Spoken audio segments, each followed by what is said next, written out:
মেয়েদের কিভাবে প্রপোজ করতে হয়। খুবই মারাত্মক ভিডিও, ছেলেদের জন্য স্পেশাল ভিডিও। দেখো, বেশিরভাগ ছেলেরাই জানে না যে মেয়েদের প্রপোজটা করতে হয় কখন। 2 দিন ধরে একটা মেয়ের সাথে কথা শুরু হতে না হতেই তাকে প্রপোজ করে দেয়। অনেকে হোয়াটসঅ্যাপ বা ফেসবুকে মেসেজ করে প্রপোজ করে।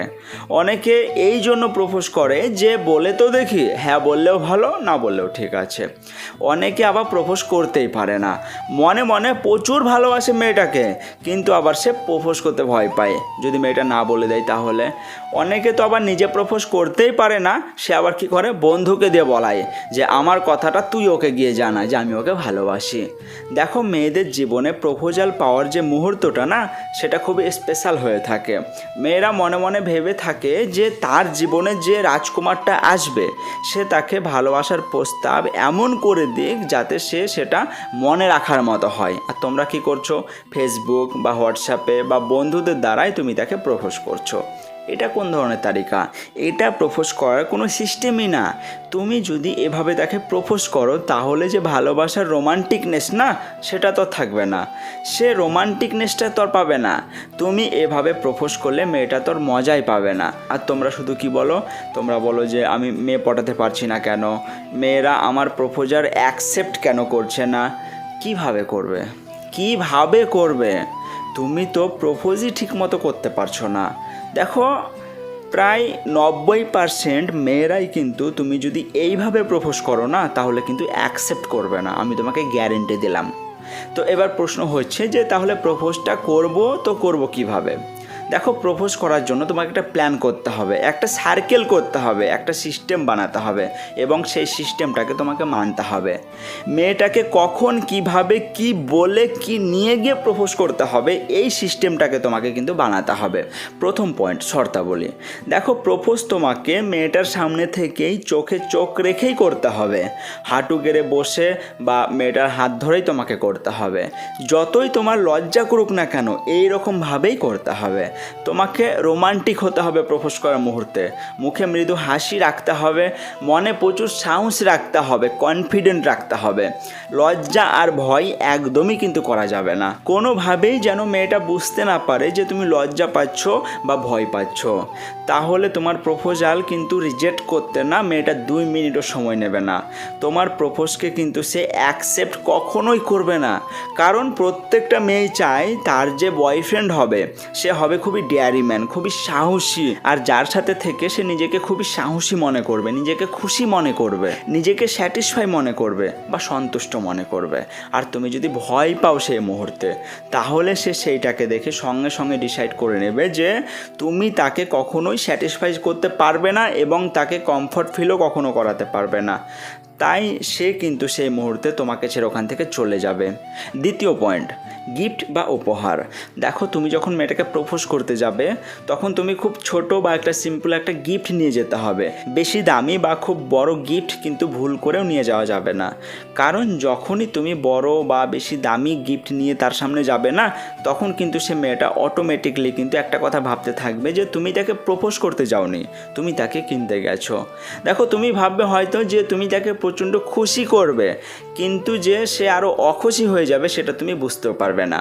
দেখো, একটা কথা মাথায় রাখতে হবে তোমাকে, যে সে কিন্তু এখনও কিন্তু তোমার গার্লফ্রেন্ড হয়নি যে তুমি তাকে বড় গিফট দেবে। তোমার কিন্তু কোনো অধিকারই নেই যে তাকে তুমি বড় গিফট দেবে। তুমি শুধু তাকে প্রপোজ করতে গেছো, বাকিটা তার ইচ্ছে। দেখো, সম্পর্কের শুরুটা সব কিছু ছোট ছোট জিনিস নিয়ে হয়, তাই তোমার গিফটটাও কিন্তু তাকে ছোট দিতে হবে। তুমি তাকে ফুল দিতে পারো, তুমি তাকে চকলেট দিতে পারো, এছাড়াও নানান কিছু। তুমি ছোট ছোট গান গেয়ে তুমি তাকে রোমান্টিক হয়ে তুমি তাকে শোনাতে পারো। দেখো, একটা সম্পর্ক শুরু হওয়ার না সবথেকে সেরা সময় হচ্ছে কিন্তু প্রপোজ। তাই প্রপোজকে পুরো একদম রোমান্টিক করে দাও। মেয়েটা এত খুশি হবে, এতটা তোমার প্রতি আকর্ষিত হবে না, প্রচুর প্রচুর খুশি হবে। এবার তৃতীয় পয়েন্ট, কি বলে প্রপোজ করব বা প্রপোজ করার সময় কি বলতে হবে। দেখো এটা খুবই ইম্পর্ট্যান্ট একটা পয়েন্ট। তুমি যদি সেই মেয়েটাকে পছন্দ করো, তুমি যদি তাকে ভালোবাসো, তাহলে কিন্তু তোমার সেই মেয়েটাকে নিয়ে কিন্তু তোমার মনে প্রচুর আশা আছে। অনেক ধরনের কিন্তু তোমার মনের মধ্যে কল্পনা জাগবে, যেগুলো তুমি আসলে সেই মেয়েটার সাথে করতে চাও। মানে তোমাকে তোমার মনের আওয়াজটাকে শুনতে হবে, আর সেগুলোই কিন্তু মেয়েটাকে ঝরঝর করে বলে দিতে হবে। যেগুলাই সত্যি তুমি অনুভব করছো, তাকে বলো যে তুমি তাকে কতটা ভালোবাসো, ওর সাথে তুমি কিভাবে জীবন কাটাতে চাও, তুমি ওকে কি কি খুশি দিতে চাও। তোমার হৃদয়ে হাত রেখে এগুলা তুমি তাকে বলে দাও, কারণ হৃদয়ের কথা একমাত্র হৃদয়েই ছুঁতে পারে। যা তোমার হৃদয়ে আছে সমস্তটাই তুমি বের করে তার সামনে রেখে দাও। দেখো, শুধু আই লাভ ইউ, আমি তোমাকে ভালোবাসি বললাম আর প্রপোজ হয়ে গেল, এটা কিন্তু কখনোই না। তাকে বলো আমি তোমাকে প্রচুর ভালোবাসি, তোমাকে দেখলে আমার মধ্যে আলাদা ফিলিংস জাগে, মনে হয় মনের মধ্যে যেন ঝড় তুফান উঠে গেছে। তোমাকে নিয়ে আমি চিরজীবনের স্বপ্ন সাজিয়ে রেখেছি, তুমি আসলেই সেই স্বপ্নটাকে পূরণ করতে পারবো। I love you. আরও অনেক কিছু বলতে পারো, প্রচুর কথা রয়েছে যেগুলো তুমি প্রপোজের টাইমে বলতে পারো। সাজাও কথাগুলোকে।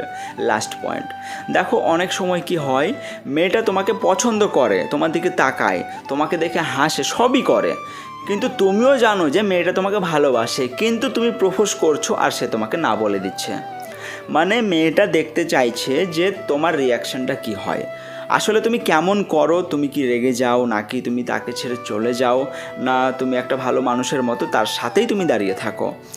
আর তার এই ব্যবহারটাকে তুমি অ্যাকসেপ্ট করো কি না, সে কিন্তু এগুলাই দেখতে চায়। তাই এইরকম সময় কিন্তু মেয়েটা না বলুক, তবুও তুমি ঘাবড়াবে না, তুমি কোনো আজে বাজে তুমি কিছুই করবে না। শুধু তুমি মনটা খারাপ করে মুখে একটা মৃত হাসি নিয়ে ওর আশেপাশেই বা ওর সাথেই তোমাকে দাঁড়িয়ে থাকতে হবে। একইভাবে যদি মেয়েটা যদি তোমাকে এইভাবে বলে যে আমরা শুধু বন্ধু হয়ে থাকবো, তাহলেও কিন্তু একইভাবে মেয়েটার সাথেই তোমাকে থাকতে হবে। কারণ অনেক বুদ্ধিমান মেয়েরা আগে তোমার সাথে বন্ধুত্ব করে তোমাকে জানতে চাইবে, তারপর সে নিজে থেকেই তোমাকে প্রপোজ করবে। এছাড়াও বন্ধুত্ব থেকেই কিন্তু ভালোবাসার সৃষ্টি। তাই সে যা বলছে সেইটাকেই তুমি অ্যাকসেপ্ট করে নাও। সে যখন বন্ধু হতে চাইছে, তাহলে সে গার্লফ্রেন্ডও হবে, আমি তোমাকে গ্যারেন্টি দিলাম। আর এগুলোই আমি তোমাকে এই চ্যানেলে শেখাবো। তো বন্ধুরা, এই গুরুত্বপূর্ণ ভিডিওটা যদি তোমার সামান্য হলেও যদি একটু কাজে লাগে, তাহলে অবশ্যই এই চ্যানেলটাকে তুমি সাবস্ক্রাইব করো। তো ভালো থেকো, অবশ্যই ভালো থেকো, অনেক অনেক ভালো থেকো, অনেক ভালোবাসা রইলো।